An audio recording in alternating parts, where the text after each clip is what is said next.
Assalamualaikum warahmatullahi wabarakatuh. Perkenalkan, nama saya Rizky Triana Amelia, NIRM 0201181046 dari tingkat 4B, Prodi Penyuluhan Pertanian Berkelanjutan. Di sini saya akan mempresentasikan hasil praktikum saya dengan mata kuliah konservasi tanah dan air.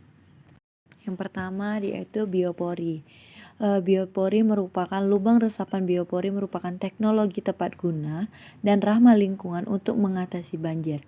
Berbentuk lubang simetris berdiameter 10 cm yang digali di dalam tanah dan diberikan bahan organik ke dalam lubang untuk makanan fauna tanah sehingga terbentuk biopori.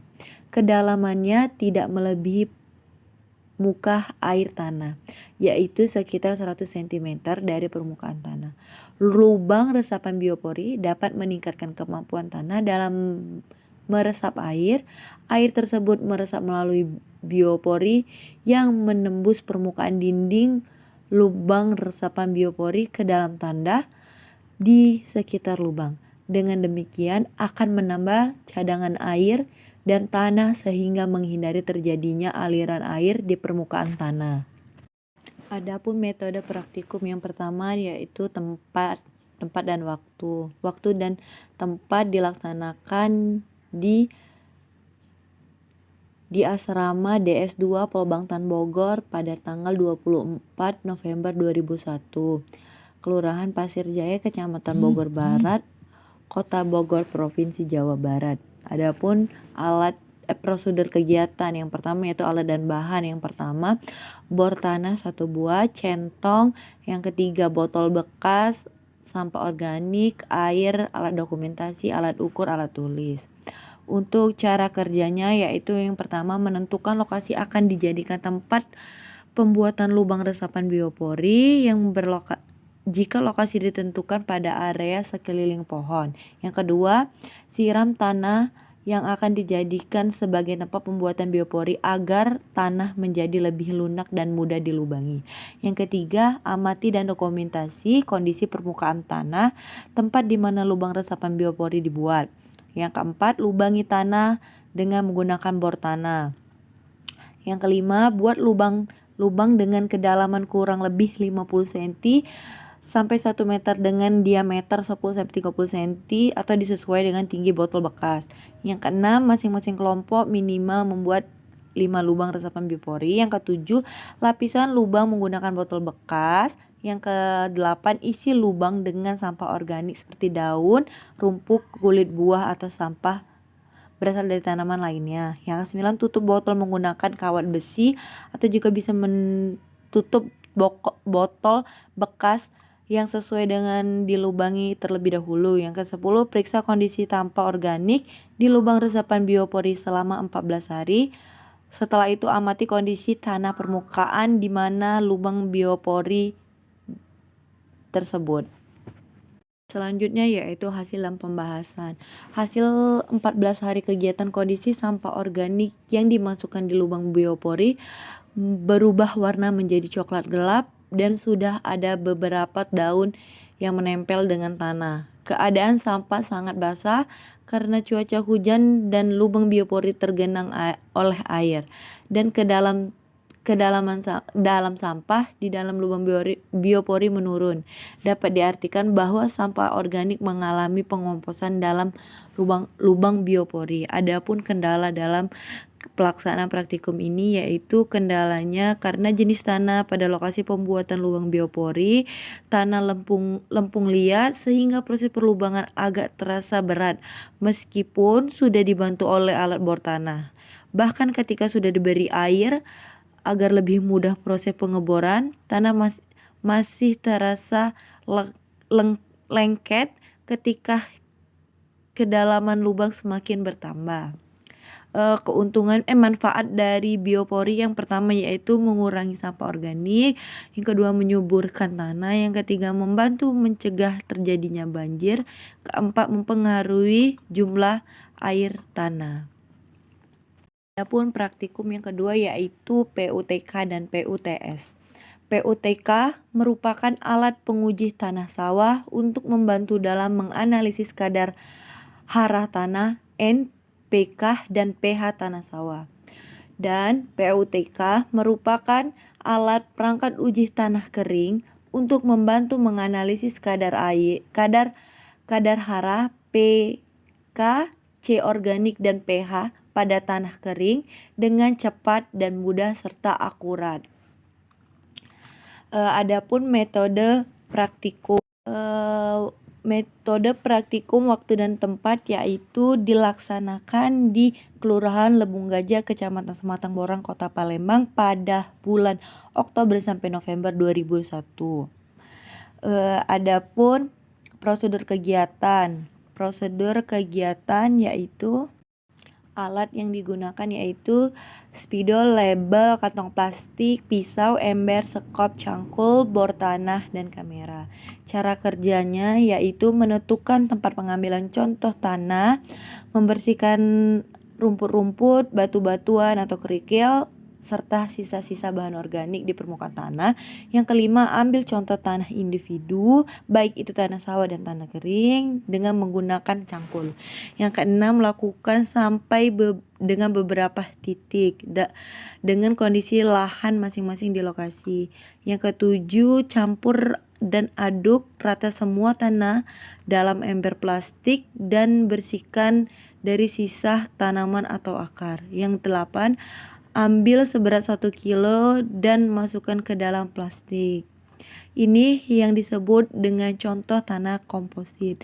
Yang 9, dokumentasi kegiatan praktikum menggunakan open kamera. Hasilan pembahasan yaitu sampel PUTS diambil beberapa titik secara acak lalu dikomposit. Dapat dinyatakan bahwa tanah sawah ini memiliki struktur tanah dan tekstur tanah yang baik dan warna tanah kehitaman. Dapat dinyatakan bahwa tanah sawah ini memiliki kandungan unsur hara yang baik. Selanjutnya yaitu sampel PUTK tanah kering diambil di beberapa titik secara acak lalu dikomposit. Dapat dinyatakan bahwa tanah kering ini agak subur karena dapat dilihat dari keadaan tanah yang agak kasar dan menggumpal. Adapun vegetasi yang ada di sana yaitu terdapat beberapa jenis tumbuhan seperti rumput-rumputan, ilalang, dan ekosistem yang ada seperti keong dan cacing. Selain itu, di sana juga terdapat ikan-ikan kecil. Kegiatan ini untuk dapat menghemat dan menghindari pencemaran lingkungan, serta PUTK dan PUTS itu merupakan alat bantu analisis unsur hara secara kuantitatif di lapangan dengan relatif cepat dan mudah dan akurat.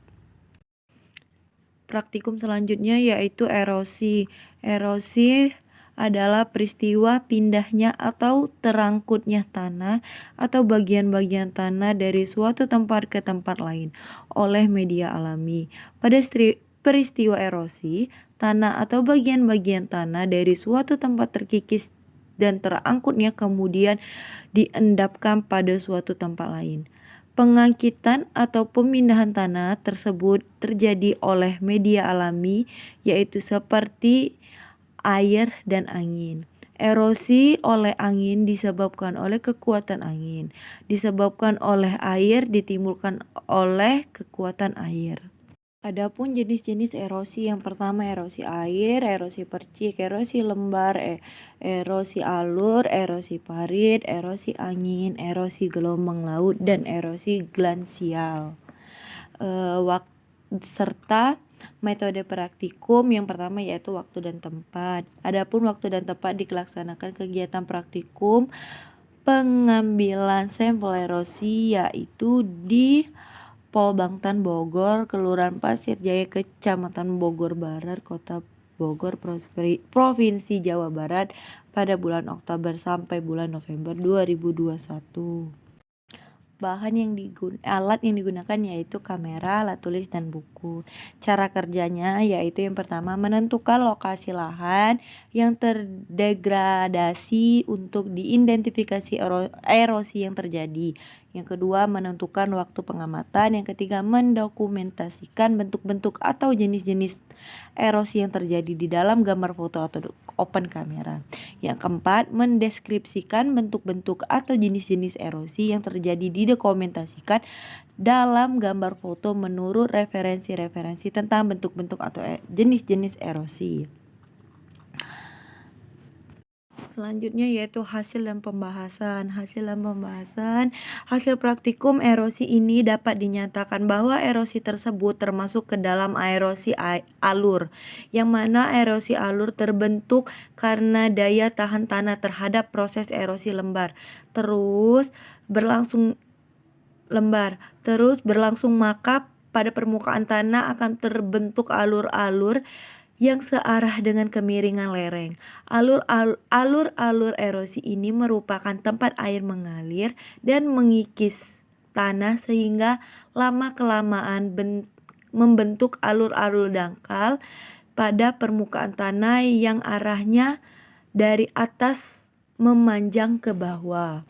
Faktor yang mempengaruhi erosi yaitu pertama iklim, kedua topografi, yang ketiga vegetasi, yang keempat tanah, yang kelima yaitu manusia. Praktikum selanjutnya yaitu konservasi tanah dan air secara vegetatif.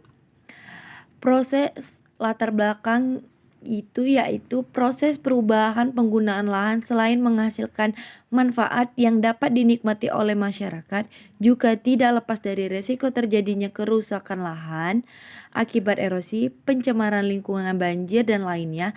Teknik konservasi tanah secara vegetatif mempunyai beberapa keunggulan dibandingkan dengan teknik konservasi tanah secara mekanis maupun kimia.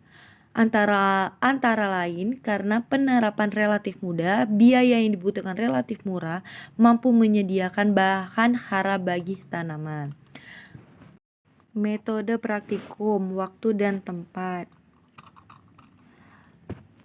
Waktu dan tempat diambilnya contoh sampel tersebut dilaksanakan di lahan Pol Bangtan Bogor, Kelurahan Pasir Jaya, Kecamatan Bogor Barat, Provinsi Jawa Barat pada bulan Oktober sampai November tahun 2021.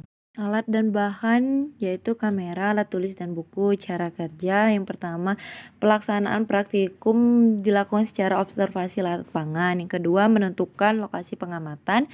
Yang ketiga, menentukan waktu pengamatan. Yang keempat, mengumpulkan informasi yang berkaitan dengan lokasi pengamatan. Yang kelima, mengamati tindakan konservasi tanah dan air yang telah dilakukan pada lokasi pengamatan dan pengambilan dokumentasinya. Yang keenam, melakukan analisis hasil konservasi. Selanjutnya yaitu hasil dan pembahasan. Pada praktikum konservasi lahan secara vegetatif berikut dengan menggunakan teknologi intercropping atau tumpang sari, merupakan suatu usaha menanam beberapa jenis tanaman pada lahan dalam waktu yang bersamaan yang diatur sedemikian rupa dalam barisan-barisan tanah. Adapun penentuan jenis tanaman yang digunakan harus sesuai dengan ketersediaan air yang ada selama pertumbuhan. Untuk keadaan lokasi ini yang cocok yaitu tanaman tahunan, dikarenakan lokasi ini kurangnya irigasi, sehingga untuk pemilihan tanaman yang digunakan yaitu tanaman kopi dan lada. Sekian presentasi hasil praktikum mandiri. Wassalamualaikum warahmatullahi wabarakatuh. Terima kasih.